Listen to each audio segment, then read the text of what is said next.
Саламатсыңарбы урматтуу достор, урматтуу мекендештер.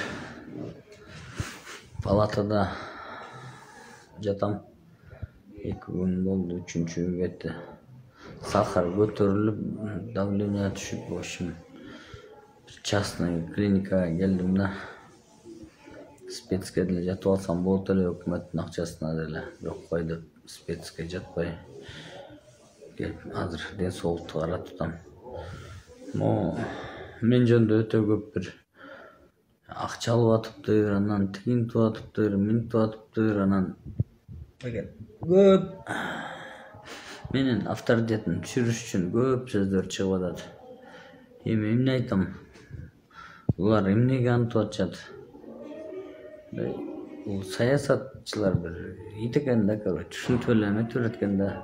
Я никому не враг, никому не эме, бирок эч кимге мен укпай мына каматып атабыз да. Азыр каматып атабыз да, каматып атканда мына бүгүн замминистр камалып кетти, көчө бир международный аферист камалды, ага чейин чоң-чоңдор эме камалып атат. Азыр аккумулироваться этип атат, күчтүн баары чогулткандан кийин азыр бир чоң-чоң соккуларды урабыз азыр, Кудай буйрса, коррупционерлерге. Силер колдоп тургула, могу атайын чаргынчы күчтөр көбөйүп атат, минтип атат, тигинтип атат деп, мисалы, мени менен тигин уруштуруп, тиги менен мени уруштуруп, ушундай эме жүрөт да айласыздан. Ошону карап, эл анализ кыласыңарбы силер? Ошону анализ кылып тургула. Мен силерге кайрылып турайын, доктурдан.